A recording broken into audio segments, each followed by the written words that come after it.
ఒడిశా రాష్ట్రంలోని మహానది మధ్యలో ఉన్న ఒక పవిత్ర ద్వీపం. ఆ ద్వీపంలో వెలిసిన శివలింగం అదే ధబళేశ్వర ఆలయం. ఈ క్షేత్రానికి సంబంధించిన ఒక గొప్ప రహస్యం ఉంది. దేవేంద్రుడు బ్రహ్మహత్య పాపం నుండి విముక్తి పొందిన స్థలం ఇక్కడే. ఒకప్పుడు దేవతల రాజైన ఇంద్రుడు అసురులతో భయంకర యుద్ధం చేశాడు.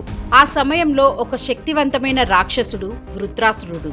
వృత్రుడు బ్రాహ్మణ వంశంలో జన్మించాడు. దేవతలను రక్షించేందుకు ఇంద్రుడు వృత్రాసురుడిని వధించాడు. కానీ బ్రాహ్మణుడి హత్య చేయడం బ్రహ్మహత్య పాపంగా పరిగణించబడింది. ఆ పాపం ఒక భయంకరమైన శక్తిలా రూపం దాల్చి ఇంద్రుణ్ణి వెంటాడడం ప్రారంభించింది.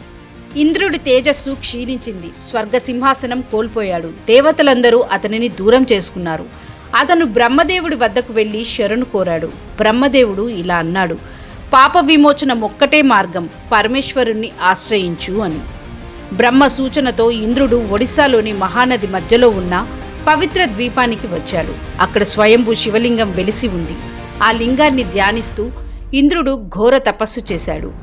నెలలు, రోజులు, సంవత్సరాలు ఇంద్రుడు కార్తీక మాసంలో ఉపవాసంతో శివారాధన చేశాడు. ఇంద్రుడి భక్తి చూసిన పరమశివుడు ప్రత్యక్షమయ్యాడు.